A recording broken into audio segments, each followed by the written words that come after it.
Trying to make a Zelda game without dungeons is scientifically impossible. There have been research papers published about it, and the results have been inconclusive at best. The developers once tried making a Zelda game without dungeons, and it turned into Mario Party 7 along the way. All that to say that dungeons are an integral part of the series as a whole, and for good reason. These things are a masterclass in puzzle solving and game design. That being said, there's been a lot of shade thrown at the new age of Zelda dungeons. I'm looking at you, Breath of the Wild. They toy with interesting ideas and mechanics, and they allow the player to go through the dungeon in any order they want. But I always end up on the other side a little disappointed. This could just be the result of me destroying my attention span through the endless consumption of content, but if I say it's the developer's fault, then I don't have to pay for therapy. Being the absolute smartest person on YouTube and having a perfect knowledge of everything to do with Zelda, I am the perfect candidate to become the new architect of the Zelda series. So may I present to you the perfect dungeon. Before we can get to the actual construction of the dungeon, we need to understand what it is that actually makes a dungeon good. I've compiled a list of the most popular Zelda dungeons, and immediately I'm starting to notice a theme. Generally, the 3D dungeons are preferred to their 2D counterpart. There's many reasons for this, like 3D Zelda games just being more popular. There's also the freedom that 3D dungeons allow the developer. You can hide things around corners, make a ledge that the player can't quite get to. Heck, you can even flip the entire dungeon upside down, but we'll get to that later. Because of this, I decided that we're making a 3D Zelda dungeon. Now, over the last few weeks, I've been secretly collecting data from my audience. This is one of the polls that I put out to my audience. Ultimately, we were able to determine that all of these are crucial elements of a dungeon.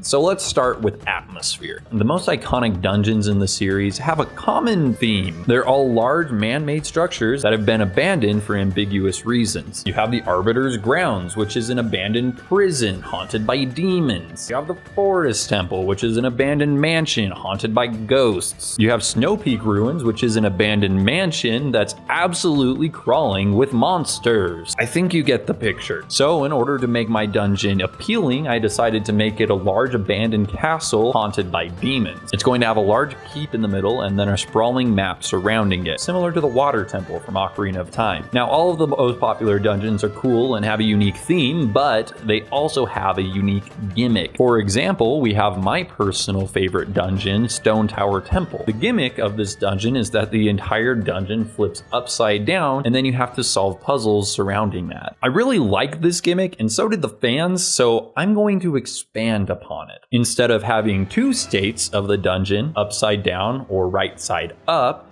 we're going to have 6 states of the dungeon. I want to make the dungeon rotate in all 6 directions of a cube. This means that the gravity can shift in one of 6 different directions: north, east, south, west, up, or down. This allows for some very fun and complicated puzzles for the dungeon, but we'll get to that later. In order to keep myself and the player from getting a headache, this omnidirectional gravity change can only be done at specific terminals throughout the dungeon. I was thinking that they could be like a floating cube over an obelisk that the player can then rotate to change the direction of the gravity. Now, just to be clear, this only changes the direction of the gravity, not the orientation of the building itself. Now that we have a specific gimmick picked out, we can start to build the rest of the dungeon around it. I would like to start by choosing the item that Link is going to get in this dungeon. This is a key element to a traditional Zelda dungeon, and it's been missing since A Link Between Worlds. Getting an item partway through the dungeon allows for the dungeon to be a puzzle in itself instead of just a series of small puzzles. In the newer Zelda games, Link enters the dungeon with all of the tools he needs to complete every puzzle in the dungeon. You can have very fun dungeons with this mechanic. Just take A Link Between Worlds, for example, but it takes away a unique aspect that some dungeons have. Take the Sand Chip, for example. We have some rooms that we can't enter. We have to walk right by them. We can also see a time shift zone that we want to hit, but it's just out of reach. This builds intrigue for the player. That way, when we get the bow, we're excited to solve these puzzles that we had to walk by before. It's something that makes Zelda dungeons feel special. It makes them feel like a connected, full experience instead of disjointed puzzles or a to-do list. And it makes completing the dungeon as a whole significantly more satisfying. Now, that being said, The item that I think Link should have in this dungeon is the double claw shot. It just fits the gravity changing mechanics of this dungeon very well. It will let this mechanic shine, so you have to orient the building in order to reach specific places using the double claw shot. Eventually it's going to lead to some very fun puzzles where the player has to think about the orientation of the dungeon as a whole in order to get to new areas, collect new items, or get keys to progress through the dungeon. But we'll get to specific puzzles when we get to that part of the video. For now, I want to go over the delivery method of the double claw shot, the mid-boss. Imagine with me the following scenario. You've just begun to explore a mysterious castle, overgrown with the nature surrounding it. The gravity of this dungeon is very strange. After collecting the right keys and progressing through this labyrinth of a castle, you find yourself in front of a heavy door. You open it and enter a dimly lit room. As you enter, the door slams behind you. You can tell that there's water on the floor, and slowly the room begins to fill with light, and you notice something's off. There are no walls. Instead, there is an endless expanse, and behind you, the door has vanished entirely. There are only two things in this room besides yourself: a single treasure chest far in front of you, and a single lonely tree. Not knowing what else to do, you go to open the treasure chest, but as you approach, a wall of darkness blocks your path. Confused, you start looking around to try and find some kind of mechanism. Instead, you see a shadowy figure standing underneath the tree. As you approach, the figure leaps from the tree, swinging a sword identical to yours. Suddenly, standing before you in all his glory, is Dark Link. It has been way too long since Dark Link has been in a mainline Zelda game. And according to this poll that I took on my YouTube channel, a few thousand people agree with me. I think making the room that you fight Dark Link in the same as the one from Ocarina of Time is the perfect way to feed off the nostalgia of the older players and introduce the newer players into the same core memory that so many of us have. I think it's a no-brainer to put the Dark Link fight in. That being said, I don't want it to be the same fight as the Water Temple. The fight can start off like a regular duel. I think it'd be fun to have Dark Link have the same exact moveset as you. He can parry your blows, he can block, he can swing his sword, whatever. But I also think it would be fun for him to have the same items as you. This serves two purposes. First of all, it's just cool. Secondly, it shows the player new ways to use their items that they have never thought of before. I also think that there should be a second phase of the fight. Once you've depleted Dark Link's health to about halfway, he just starts running away from you. But where is he running to? The treasure chest in the room. He gets the double claw shot before you do, and then he fights you using the double claw shot, and he demonstrates some of the abilities that the claw shot has. He can do it by latching onto the tree to get away from you quickly. He can use it by trying to nab weapons from you while you're fighting him. He can hold you still with the claw shot. I think it's a great opportunity to show off the item without the regular fanfare of opening a treasure chest and allow the player to see what the item is capable of. It also just makes Dark Link really cool. I'm a big fan of that. And then once you defeat Dark Link, you can just go pick up the claw shot from the ground. One last detail I want to point out. I want this Dark Link fight to be stupid hard. Take Thunderblight from Breath of the Wild and crank it up to 20.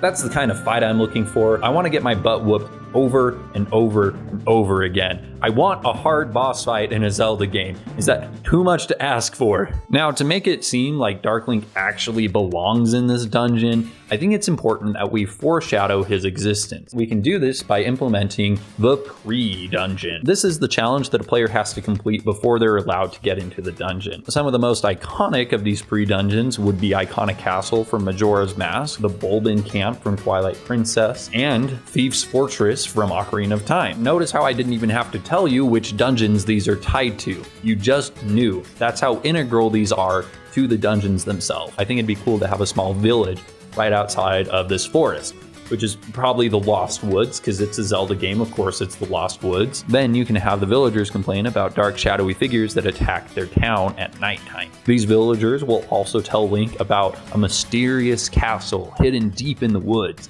They know the way and they can show him, but he has to help them first. They need him to stay overnight in their village and protect it from an attack. As you fight these shadows at night, you realize that they look awfully familiar to these villagers. This will be the foreshadowing for Dark Link that you're going to fight within the dungeon. It's going to be a slow burn so that people can see these shadowy figures and get excited that they might fight Dark Link in this dungeon. Once this night is completed, a brave villager can show Link the way to the castle. I think that this should function similarly to the build-up to the Wind Temple in Tears of the Kingdom. It would be a series of puzzles that are going to lightly allude to what's going to happen in this dungeon. Then, once you arrive at the castle, it's going to be very apparent that this is not a normal castle. While it has the general appearance of a castle, it has strange shapes in it, hallways where they shouldn't be. It's going to look haphazard, a little bit like that weird painting with all of the staircases that are going the wrong way.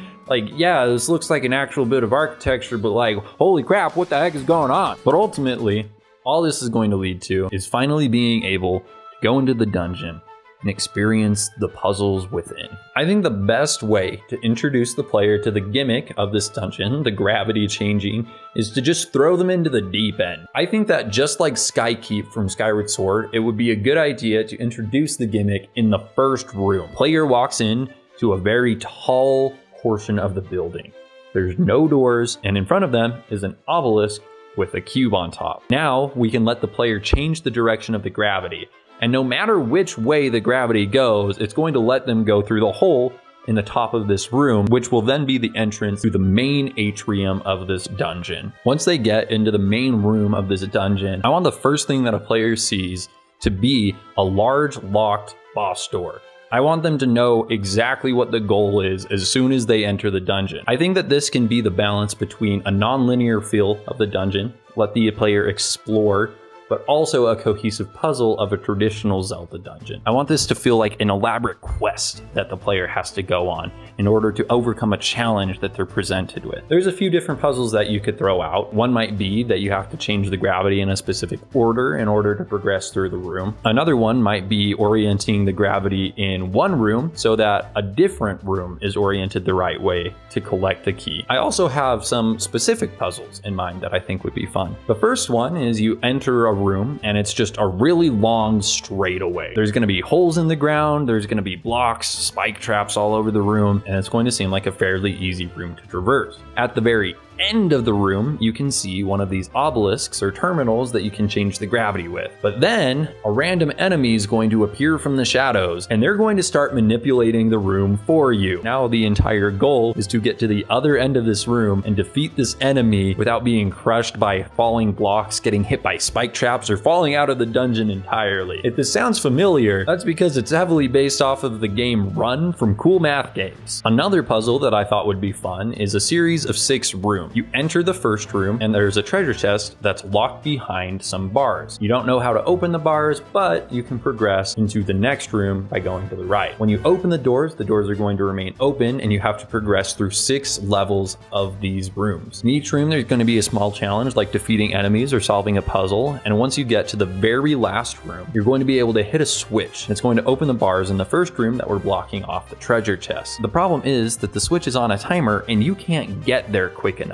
So the solution is in room 1, you have to orient all 6 rooms facing straight up. You then have to use the double claw shot to get to the top room, hit the switch, and then skydive through all 6 rooms, going through the doors just barely, dodging lasers, whatever, to get to the bottom of this room and open the treasure chest. I think it's cool as heck, and it makes me feel like a super awesome, super cool spy. In this treasure chest, I think it should hold 1 shard of the boss key. You heard me correctly. I think the boss key should be broken into pieces. Once you get the double claw shot, the entire dungeon is at your disposal. You can get to every room. Now, I think it should open up. I think you should collect all of these keys. I think treasure chests should be marked on the map, but you shouldn't know which ones have the keys in it. Then you collect all 4 shards of the key in order to open up the boss door. I think this balances the old traditional dungeon with the newer modern dungeons. Now that we've saved a village, solved a series of puzzles to get to the dungeon, navigated an intense labyrinth of a dungeon, fought the coolest enemy in the Zelda series as the mid-boss,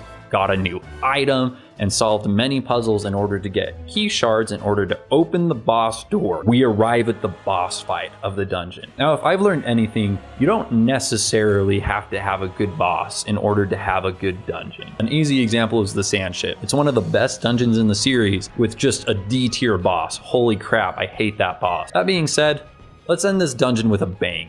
Let's have an awesome boss fight. The boss I want to fight in this dungeon, literally just a dragon. I don't have a unique gimmick or any puzzles that you need to solve while fighting this boss. I just want to fight a cool looking traditional Western dragon from fairy tales and feel cool as heck while doing it. I think it'd be cool for the dragon to be able to shift the gravity in the boss room, and you have to use the claw shot in order to maneuver around the boss room, or maybe to peel up armor that the dragon's wearing. I don't know. Ultimately, I just want to fight a dragon, and I don't really care how I do it. And that's it. That's my perfect Zelda dungeon. Let me know if you liked the idea of this dungeon, or what you would want in your perfect dungeon. And as always, make sure to subscribe for more content like this. See ya.